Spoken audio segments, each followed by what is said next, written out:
एक बार की बात है, गौतम बुद्ध अपने शिष्यों को जिंदगी से जुड़ी अच्छी बुरी चीजों का ज्ञान दे रहे थे। सभी शिष्य उनकी बातों को बहुत ध्यान से सुन रहे थे। उन सभी में एक शिष्य ऐसा था जिसे प्रश्न पूछने की बहुत आदत थी। वो उठकर गौतम बुद्ध के पास गया और उनसे बोला, आप हमें जिंदगी के बारे में जो कुछ सिखा रहे हैं उस सब का क्या फायदा? क्योंकि हम में से बहुत से बच्चों को यह भी नहीं पता कि हमारे जीवन का मूल्य क्या है और ये जीवन हमारे लिए कितना कीमती है।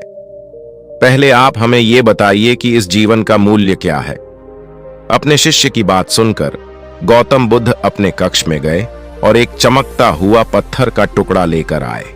वो टुकड़ा उन्होंने अपने शिष्य को दिया और बोले, मैं तुम्हें इस जीवन का मूल्य तब बताऊंगा जब तुम इस पत्थर का सही मूल्य पता लगाकर आओगे। साथ ही ये ध्यान रखना कि तुम्हें ये पत्थर का टुकड़ा किसी को बेचना नहीं है। गौतम बुद्ध की बात मानकर वो शिष्य बाजार की तरफ चला गया। बाजार में सबसे पहले उसकी नजर एक फल बेचने वाले पर पड़ी और उसने वो पत्थर उस फल वाले को दिखाया और बोला, इस पत्थर के बदले आप मुझे कितने फल दे सकते हो? फल वाला बोला, ये पत्थर कुछ खास तो नहीं है, लेकिन फिर भी इसके बदले में तुम्हें 10 केले दे सकता हूं। वो शिष्य उस पत्थर को लेकर आगे चला गया। फिर उसे एक सब्जी वाला मिला। शिष्य ने उस सब्जी वाले से उस पत्थर की कीमत पूछी। सब्जी वाले ने उस पत्थर को ध्यान से देखा और बोला, इस पत्थर की कीमत के बदले में तुम्हें ज्यादा से ज्यादा एक बोरी भरकर सब्जियां दे सकता हूं। इसके बाद वो शिष्य उस पत्थर को लेकर एक सोने के व्यापारी के पास गया। उस पत्थर की टुकड़े की चमक देखते ही उस सुनार ने उसकी कीमत 100 सोने के सिक्के लगाई।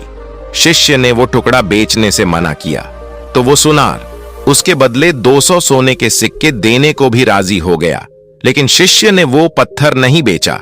इसके बाद वो शिष्य एक हीरों के व्यापारी के पास गया और उनके सामने उसने वो पत्थर के टुकड़े को रख दिया। उस पत्थर को देखते ही हीरों के व्यापारी ने एक साफ कपड़ा बिछाया, उस पत्थर को उसके ऊपर रखा, फिर उसकी परिक्रमा की और हाथ जोड़कर उस पत्थर को कपड़े में लपेटते हुए वो बोला, तुम जिसे मामूली पत्थर समझकर उसकी कीमत पूछ रहे हो, असल में ये एक बेशकीमती रूबी है। ऐसा रूबी हर किसी को नहीं मिलता। मैं अगर अपना सब कुछ बेच भी दूं तो भी इसकी कीमत नहीं चुका सकता। उस व्यापारी की बातें सुनकर वो शिष्य हैरान हो गया।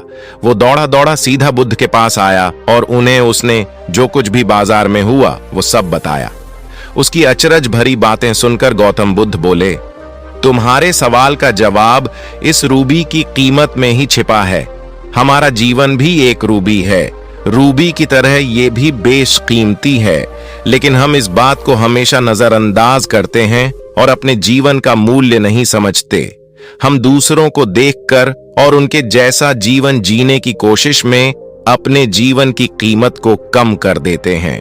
हम ये सोचते हैं कि हमारी जिंदगी की कीमत वही है जो दूसरे हमें बताते हैं, लेकिन ये बात हमेशा ध्यान रखना कि सामने वाला अपनी हैसियत, बुद्धि और अपनी समझ के हिसाब से तुम्हारी कीमत लगाता है। सीख जो हमें गौतम बुद्ध की प्रेरणादायक कहानी से मिलती है, जिंदगी सिर्फ एक बार मिलती है, इसलिए इसको बर्बाद ना करें। अपनी जिंदगी को उतना ही कीमती समझें जितना कीमती आप अपने बैंक में रखें रुपयों को समझते हैं। आज के समय में लोग अपनी जिंदगी से ज्यादा कीमती प्यार, पैसों और दिखावे से भरी चीजों को समझते हैं। प्यार के चक्कर में लोग सुसाइड कर लेते हैं। पैसों के चक्कर में ऐसा काम करने लग जाते हैं जिससे उनकी जिंदगी बर्बाद हो जाती है। नाम कमाने के चक्कर में उल्टे सीधे काम करने लग जाते हैं। हमेशा याद रखें कि दिखावा करना जरूरी नहीं है।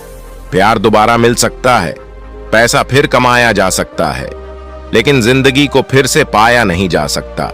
इसलिए अपनी इस बेशकीमती जिंदगी को अच्छे से जिएं, हर पल का आनंद लें।